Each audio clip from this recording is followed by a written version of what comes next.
Turn 1 has your definitive list of the biggest flops of the 2024 F1 season. I've got 8 of these that I'm going to go through. Jeremiah has not seen my list, so he's going to be able to agree or debate freely however he sees fit. But anyways, this is Turn 1. We're your host, Thomas. And Jeremiah. And we are here live at Las Vegas in the Turn 1 suite. As you can see, we brought our home decor. They put us in a broom closet. No.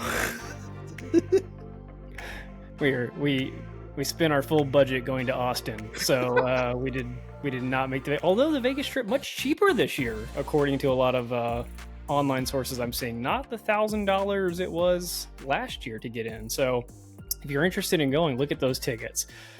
But I've got this list, like I said, of 8 big flops in 2024. I think most F1 fans would agree with these. Comment below if you agree or disagree with my list. I did rank these, so we're going to go from like least egregious flop to most egregious flop.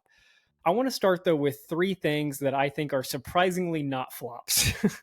You could maybe, but I don't think they are. Number 1 as a not flop for 2024, Alpine. They started the season. Hang on, bear with me. Hang on. They started the season terribly. They have, granted, pretty much stayed terrible, but they have worked their way right back into the midfield, however that's defined this year. They're in 6th right now, ahead of Haas, ahead of RB, ahead of Williams, ahead of Kick. What more could they have done? They weren't going to beat Aston Martin this year. They weren't going to beat Mercedes this year. I think 6th is exactly where Alpine would have been expected to finish no matter what. Tell me I'm wrong. You're wrong, and here's why. Alpine is a massive flop this year that took control of a situation where it was raining and they had a good day in the rain, took full advantage of everybody else's mishaps, stayed clean, stayed clear of the carnage, got their way to the top, and because they finished 2-3, got enough points to not make them look like their entire season was a failure, which it was.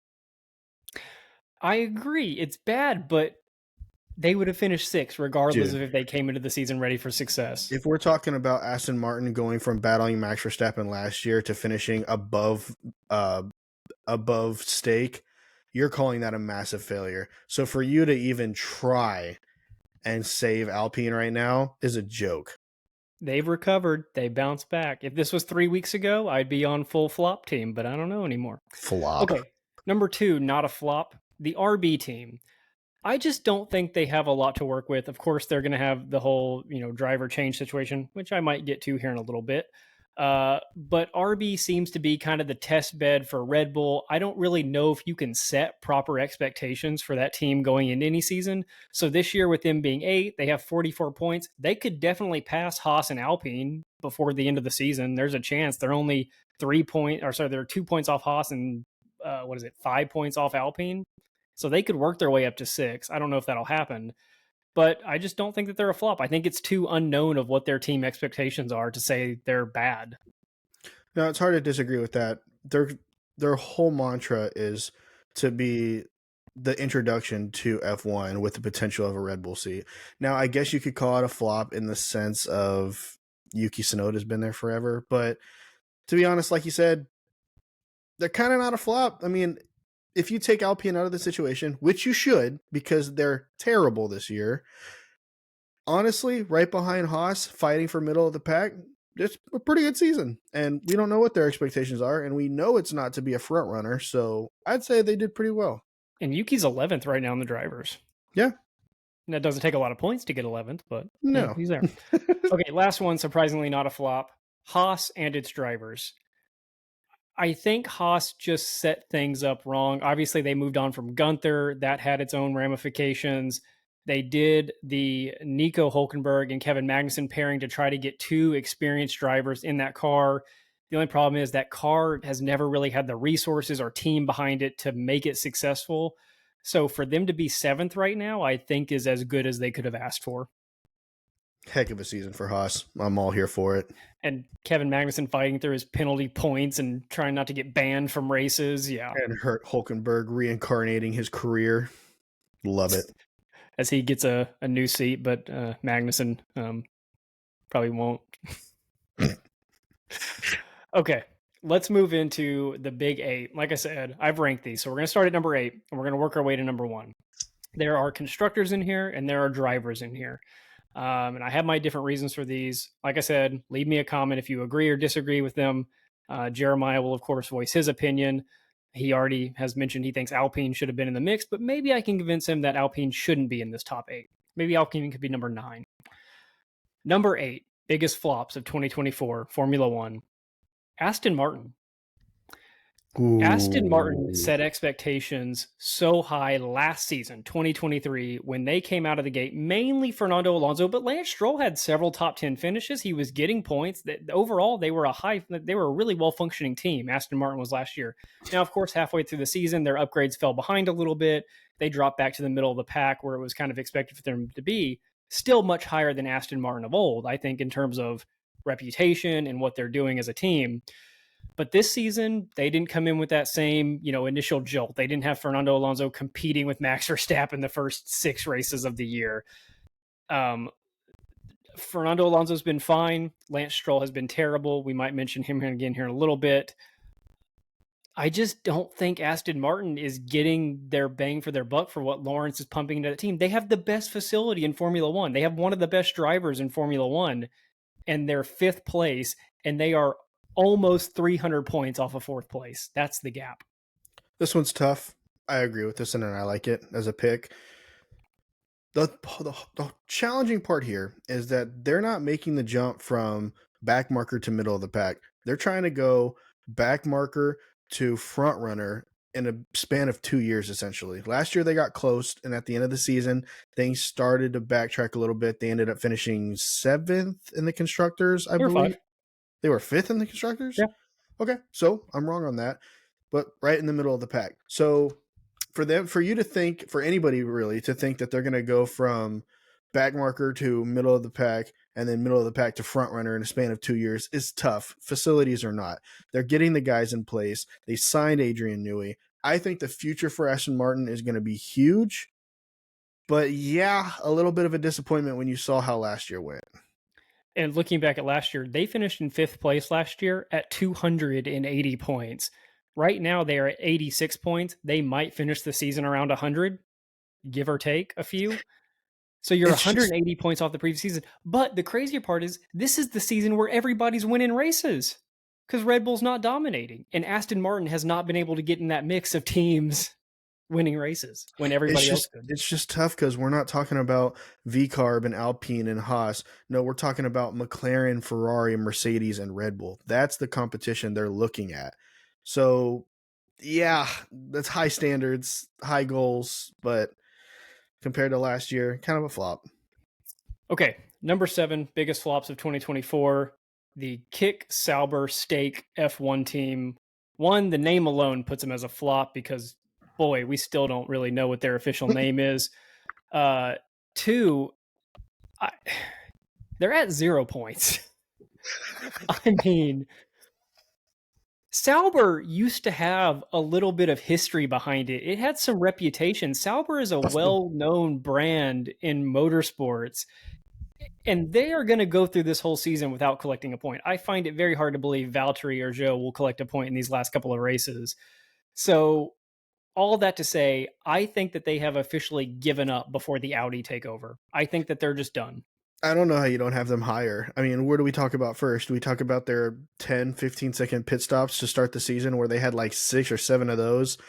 Or do we talk about how the fact that they haven't scored any points at all, regardless of the fact that they have Valtteri Bottas, who we both still consider a very good driver? Do we talk about the fact that they have arguably probably the coolest livery on the grid, and they are the worst car on the grid? I mean, it's just an all-around flop.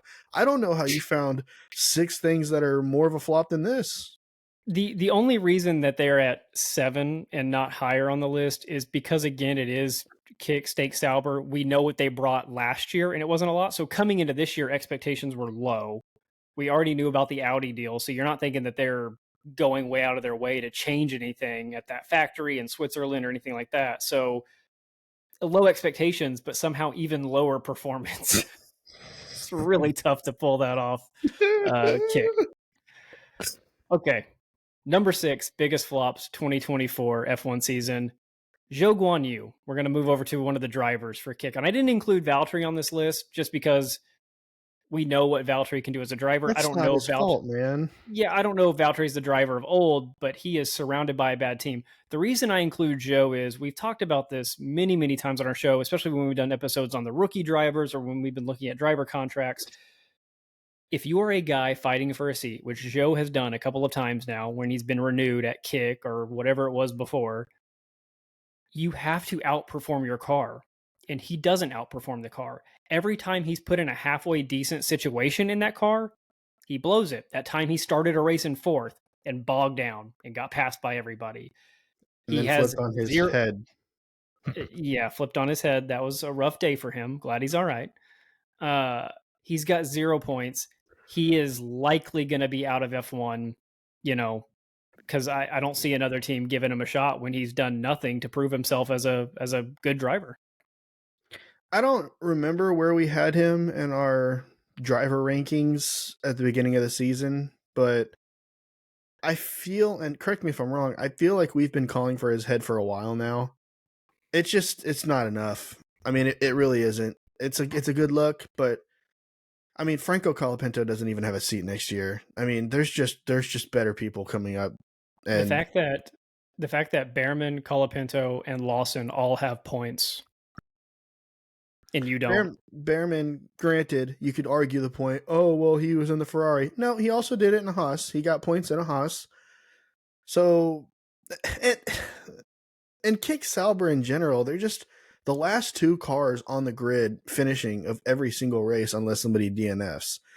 There's just nothing from that team in general, but Zhou Guan Yu especially, he's had years, like Yuki Tsunoda, he's been at the same team for a long period of time, but we get results from him. He gets better. He's aggressive. Zhou Guan Yu is just kind of there. His highest finishes this year were the first race in Bahrain where he got 11th, and then Spain where he got 13th. Everything after that is like 14th and below. You've got to be getting, 1, points, but 2, rattle off 20 11th place finishes in the kick car. Love that. Yeah.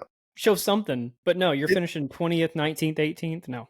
It's still not decided on whether or not he's a paid driver, so maybe that kind of plays into it. We still don't 100% know on that, but yeah.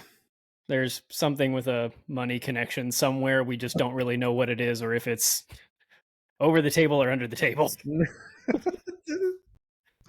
Okay, number 5, F1 biggest flops 2024, the Williams team. Oh. So Williams, of course, we've done this a bunch. They have a long history in F1, multi-time constructors champion. If you're just coming into the sport this year, last 15 years, you don't really see that. But they used to be a dominant force. They've gone through management changes between the Williams family and then bringing in some private groups. And I feel like they had really high expectations with Alex Albon, maybe less so Logan, but they did see Logan as a building block for the future. And I don't want to dig too much into the drivers right here, mainly the team. They had the buildings blocks for success. You had Alex, who's proven he's a fast driver. You had Logan, who had somewhat proven himself in other series, bringing him in. You had a place to build on, and you have 17 points right now in the Constructors' Championship. You've had so many reliability issues with your car. You've had so many issues with your drivers not liking how their car is set up and flying off the track. I just don't see any redeeming qualities for Williams, who honestly should be finishing in the 5th through 7th place and not 9th or 10th. Yeah, it's kind of hard to argue Williams being a flop without talking about the drivers. I'm assuming you're leaving that out for a reason. But yeah, I figure Williams just realistically, if you look at the kind of car that they brought last year where Albon was really able to bring the fight compared to the car that they brought this year where it just seems like Albon's non-existent. It's not like all of a sudden Albon's a worse driver. It's just that car is not giving it to him, and that's completely on the team. I mean, it's not like you can really argue that their pit stops have been bad because they haven't been. It's not like their strategy's been bad because it hasn't been. It's just the car itself is not good. And I mean, if you're looking at the crashes alone, granted, you can pin a lot of crashing a car on the driver because ultimately that's what it comes down to.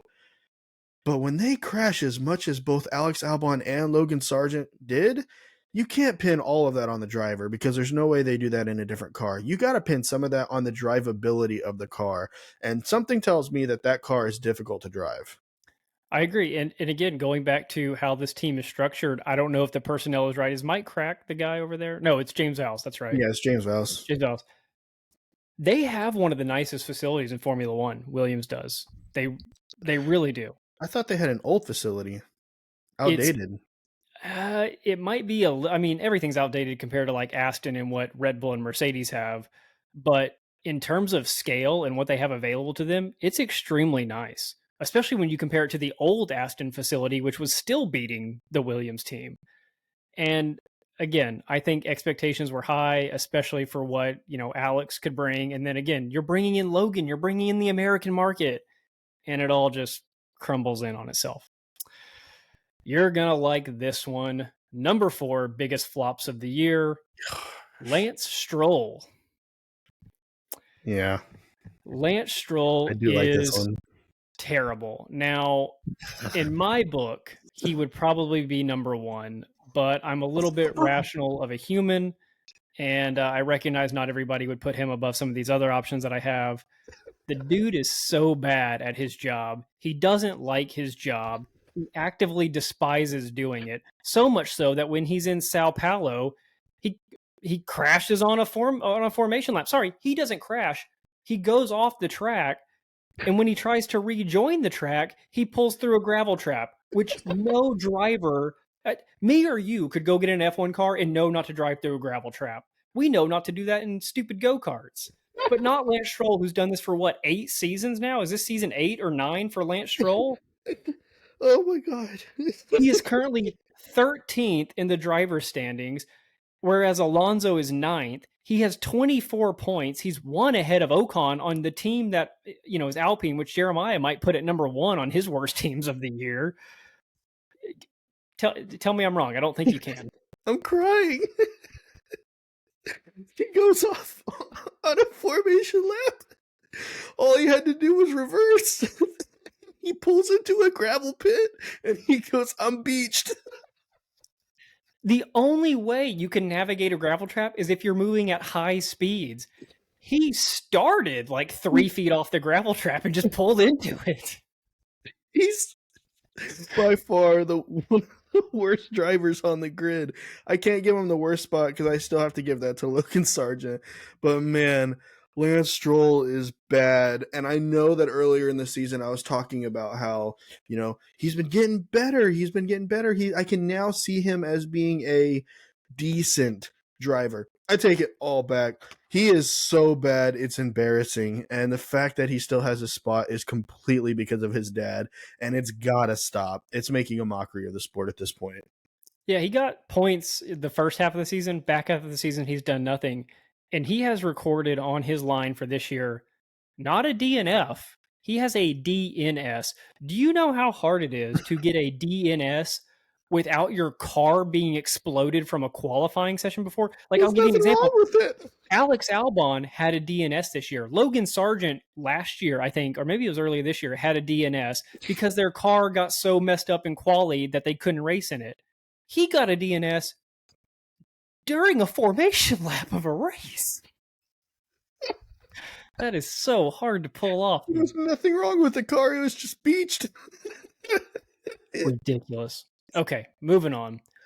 I think you'll like this one too, although you might argue for this one to be higher.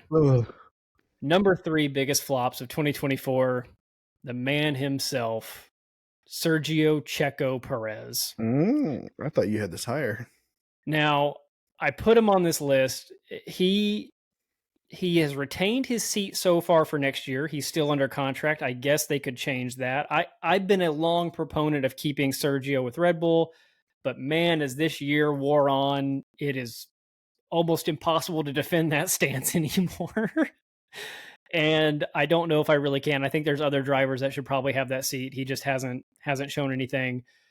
Checo, just from what he did last year, winning a couple of races, helping Max dominate the drivers and constructors championship, to this year, how do you go from 2nd to 8th? And it's not even a close 8. He is so far out of the picture. I don't get it. If you're a fan of this show, not even a fan of the show. If you've seen any of our episodes, you know my stance on Sergio Perez. But for the sake of this episode, I'm going to play devil's advocate and kind of come to his rescue a little bit. That Red Bull car is, in fact, without a doubt, slower than the Ferrari, slower than the McLaren, and just barely better than the Mercedes. And it 100% shows with Sergio Perez. The only reason why that car has been finishing higher is because of the insane skill of Max Verstappen. That's it. And the reason you can prove that is go back to when he was on Toro Rosso in a car that shouldn't have been finishing where it was finishing, yet he was getting it into the points. That's just Max. That's what he does. Sergio Perez is a decent driver, if not, some would say good driver. He's a race winner. I mean, that car has just fallen from grace, and it is bad. Now, I'm going to jump on my favorite side of things. Sergio Perez is absolutely terrible. He has no drive. No, well, hold on. He has a drive to be a champion, but he doesn't drive like a champion. He does not have the skill level to be competing with a Lando Norris. I don't even think he has a skill level to be competing with a Liam Lawson, in my honest opinion. I mean, it's The tough. experience helps. The experience helps because he's been in scenarios and he knows what to do in them. But if we're talking about raw speed, I'm giving that race to Liam Lawson. And it's that alone should say everything because it's Liam's first half year in a season, if you don't count the 3 from last year. I don't know. Anyway, Sergio Perez, it's time to go from Red Bull. I'm sorry. I'm not necessarily saying that you should be out of the sport. I think your fan base is huge. I think your support is huge. And I think you're a good driver. But your time at a top team, it's come to an end. Yeah, he's probably just underperforming the car slightly. Like you said, if you want to put the Red Bull car slightly ahead of Mercedes, he's behind both Mercedes drivers right now. If he was performing where we think that car should be, he would be ahead of both Mercedes drivers, and he's not. Max is just crazy outperforming the car because he's Max Verstappen. Yeah, we met when we went down to Coda. I think we expected there to be a lot of Sergio fans there just with the proximity to Mexico, but I mean 90% of the crowd was Checo fans. It was ridiculous. So yeah, he's got a place in the sport. He's got a massive fan base. The whole country's behind him. I mean, I like him as a guy. I think he's awesome. He's like the Valtteri to me almost. He doesn't quite have that personality, but I think he just fits in the sport really well. But yeah, he doesn't fit at Red Bull so much anymore. I'm pretty sure like the richest man in Mexico is a big supporter of Checo. Yeah, for his whole career up through I think karting and all that. We heard a couple people talking about that when we were in Austin. Okay, on to our final two. I don't think you're going to like this one, but you're going to have to own up and talk about it for a minute. Dude, come on, don't do it. I know what you're going to say, and don't say it because it should be lower and you know it. Number 2, biggest flops of 2024. The man also no longer in a driving seat, Daniel Ricciardo, the Aussie himself. He has been driving for the RB team, and here's why he's a flop. And I structured it like this purposely to try to get some buy-in from you. This season, he had the chance to go to Red Bull. He 100% had the chance to be driving next to Max for part of this year and into the future. And he blew that by not getting good results in that RB car. He could be Max's partner today if he had gotten more points than in 3 races this season. But no, he goes out, he retires a bunch, he gets a bunch of 15th and below finishes, a bunch of 13th and below finishes, and now he is out of the sport again. Tell me I'm wrong that is not a flop of a season where you can go from an RB to the Red Bull team to out of the sport.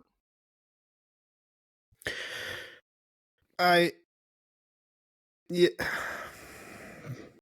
And you can't even say he didn't have a shot at Red Bull because you were the one telling me he was going to be racing at Red Bull. Just go to the next one. I'm not going to the next one. Talk about it. Man, this is a heartbreaker, man. I'm a fan of the Honey Badger, the last of the late breakers. God. He late braked his way right out of the sport. Yeah, this one hurts, man. This one hurts. And you can say own up to it and all that. Fine. Yeah. He had his chance to go back to Red Bull. All he had to do was beat dang Yuki in every race and drive decent, and he couldn't do it. I get it. I'm just not happy about it. Yeah, the fact that Yuki beat him was the real kicker because if they were both competing that for that seat, which I don't even know if we've ever talked about Yuki being a series contender for the Red Bull seat, it should have been Yuki's over Daniel Ricciardo, you know. But I think Red Bull's now in such of a state of flux. They're just like, let's get rid of Daniel Ricciardo. Let's keep Sergio because we don't really know where else to go. And Liam is too new to know what he has, so we got to wait on that one.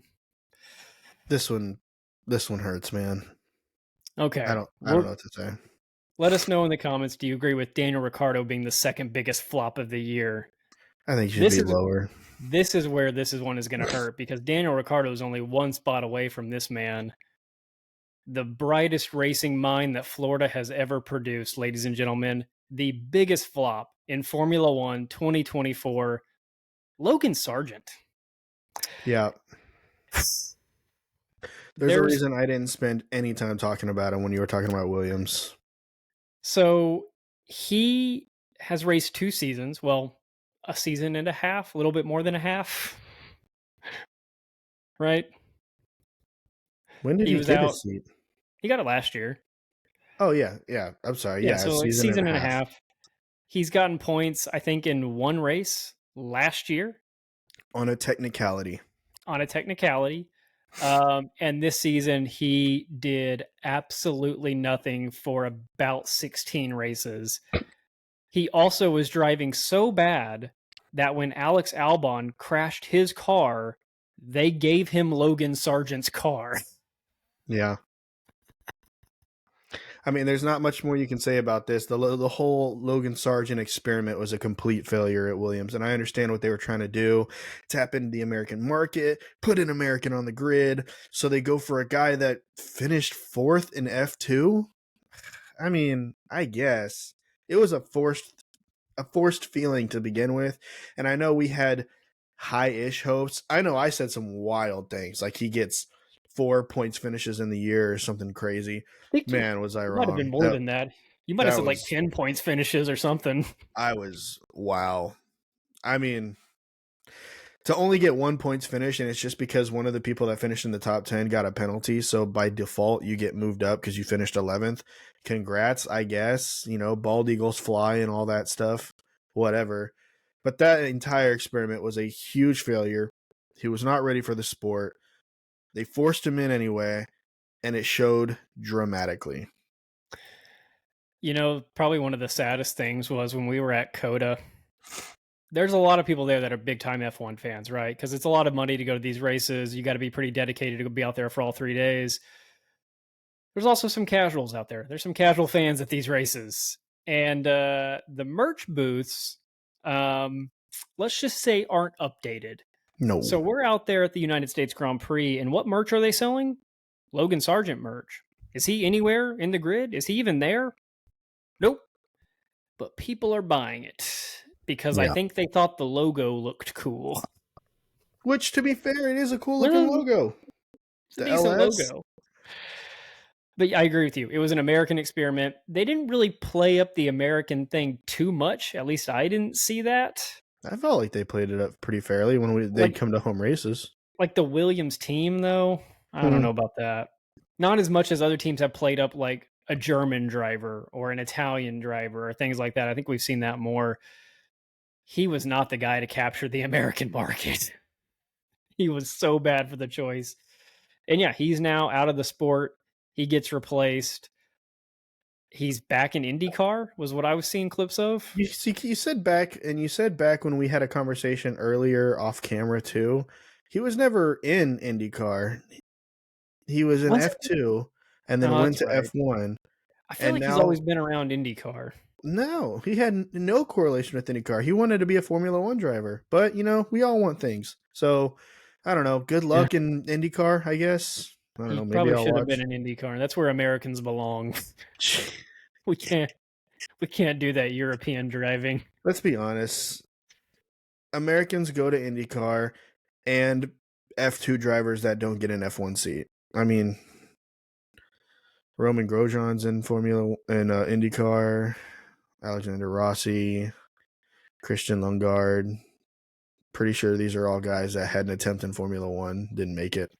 Yeah, you just go to Indy and you race at Indianapolis Speedway and all that other fun stuff. Not Monaco. Okay, that's our complete list. Our top 8 biggest flops. Let me know in the comments. Do you 100% agree or 100% disagree? There's no in between. You got to pick one or the other. Guys, if you're calling Oscar Piastri's season a flop, shame on you, man. It's his second year. He won a race. Get off his back. He's I fourth. know. We all love him. All right, we'll see ya. Bye, guys.